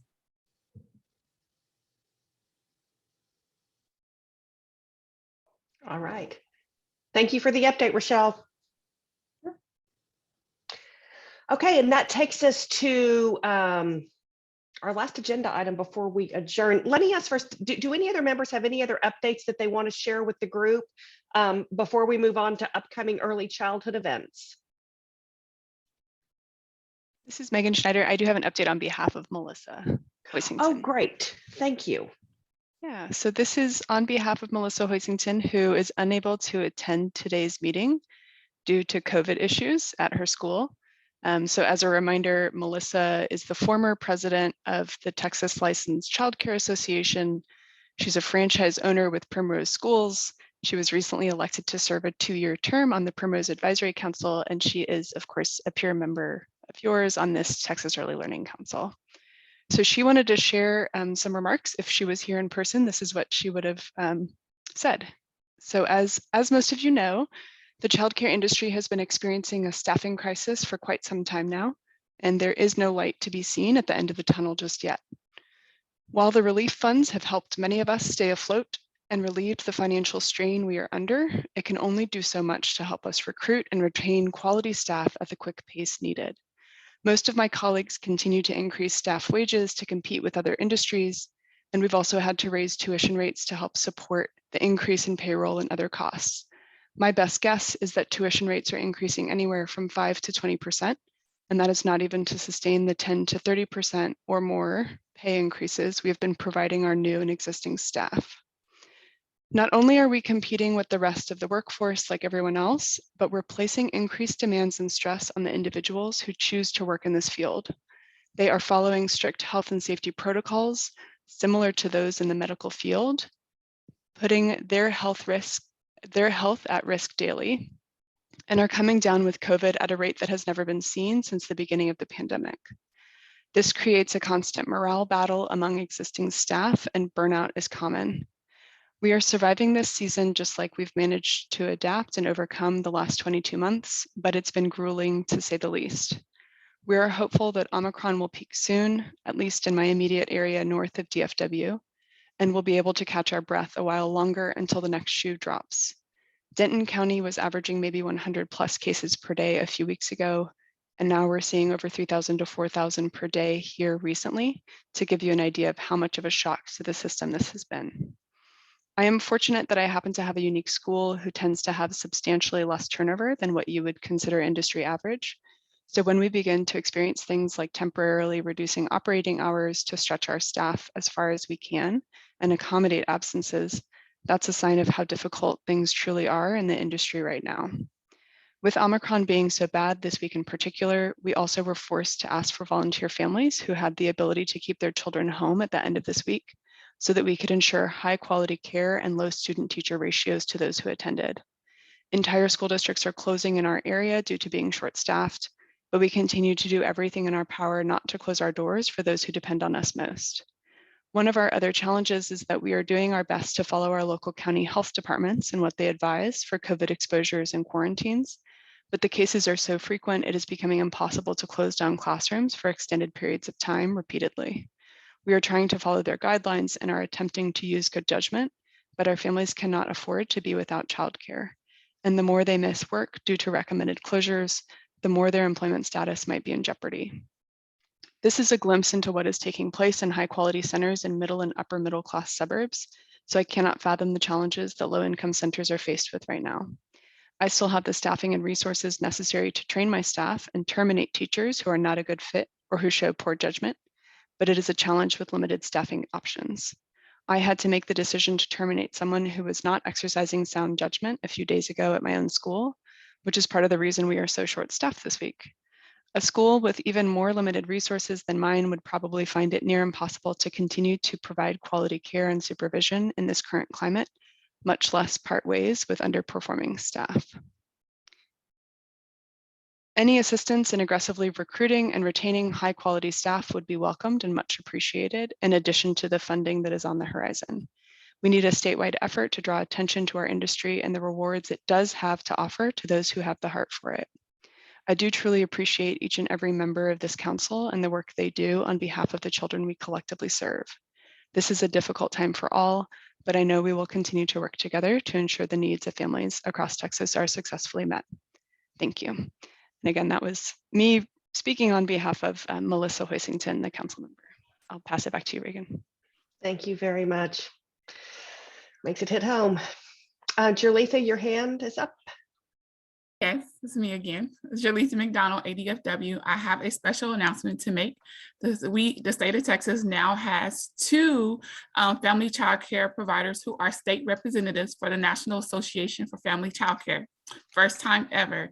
Tamika Blackman for out of Austin, and she is the owner and director of Nehemiah's Child Care Center out of Austin, in the Austin area. And then we have Jacqueline Shaw, who is the owner and director of Shaw's Child Care in the Colleyville area. And so I will be working directly with these providers to elevate their voice and to also elevate the voice of other family child care providers in the state of Texas so they can speak at in forums like this. And also, I would like to say thank you to Children at Risk, who now has a family child care committee. I'm the co-chair along with Tamika Blackman, and hopefully Jacqueline will come on to take my place as the co-chair. So we are, ADFW is on the mission to build and elevate the voice of family child care providers in the state of Texas, and to just claim our rightfully seats in leadership in the state, because without family child care fills in the gaps that center care cannot, and we work right alongside the center. So I am happy to share that family child care providers in the state of Texas, you'll see more of them, not just me. So thank you so much for always sharing the platform for family child care providers and making a seat for us here, because we're here and we're here to stay. Those are my announcements. Thank you. That's fantastic. And I see that both Tamitha and Jacqueline are joining us today. So wonderful update. Thank you, Jerlitha. Stephanie. I'm sorry, I'm chatting a lot today, but maybe that's not abnormal. I wanted to build on what Melissa just said and share. I'm very appreciative that the state is collecting data from childcare centers on their COVID reports, positive cases in staff and kids. So I'm just putting the link in, which I think will work, about where people can find that information on the HHSC website. And to Melissa's point, I'm a very novice data visualization person, data analyst and visualization person, but I tend to look at those data, and she's absolutely right from the state's data collection point of view that the Omicron rates, particularly in kids, have just shot up the last few weeks. It's like 300% in the last couple of weeks. And we're over about 35,000 cases since the data started being collected in March 2020. And so, this is a very serious issue, relates back to what Kathy McCourse talked about as well. So, you can look at those data by county, and, it names childcare centers which are reporting what they're facing. And so I think that's very, very valuable data. And I'm glad that we have it here in Texas. And I'm not sure enough people are paying attention to it and know what to draw from that, other than it's, especially with the young kids, it's very, very, very problematic right now. So, so I just wanted to share that link and make sure people knew that those data were available.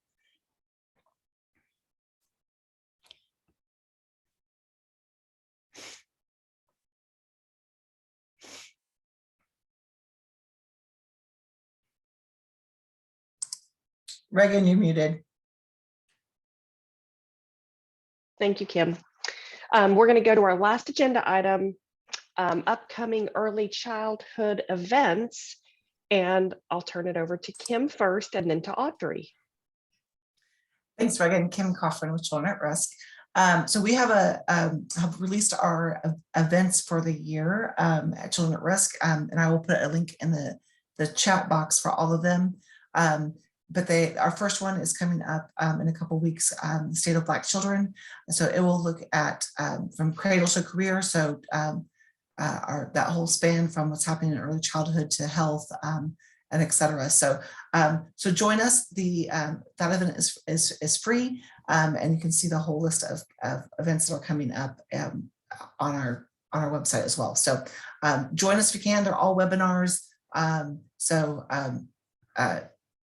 Becky, I thought of you when your doctoral student, and maybe something she wants to log in and listen to. So that's my update. All right. And Audrey. Hey everybody, Audrey Young from the Department of State Health Services, and I just wanted to highlight an event that we are putting on with the Texas Collaborative for Healthy Mothers and Babies. It's their annual summit, which is virtual and will be half a day in the afternoon on February the 17th and then the 18th. The focus is really addressing patient-centered care with quality improvement, and focusing on how to improve the health of mothers and babies and ultimately children through the life course cycle. So wanted to highlight that event for y'all, and the link is on the slide. Great. And Sarah, are you going to do our next one? Yes, although Audrey could, I think, probably do it as well, but the Pediatric Brain Health Summit is a part or is a result of the Pediatric Brain Health collaboration between the Department of Family and Protective Services, the Department of State Health Services, the Episcopal Health Foundation, the St. David's Foundation, the University of Texas System, and the University of Texas Health Science Center at Tyler. So it's a big group of folks working together. This is, I think, the third Pediatric Brain Health Summit, but the first sort of post-COVID one. It is a multi-sector, multi-agency event really aimed at using current science to help inform and support programs that support the brain health of young children. And there is a large focus on healthcare providers and pediatrics and those folks, and there's a bit of a health lens on the agenda, but I think that the information that's being shared is valuable to folks across sectors that are working with young children and their families. The link is here, but also the event is virtual, and so we've been able to open up the capacity more than we had originally anticipated when we thought it would be an in-person event. So I encourage you to check it out, and I hope that you find it valuable. Fantastic. Any other updates from members on events? And I see we have some stuff being added to the chat, so thank you for that.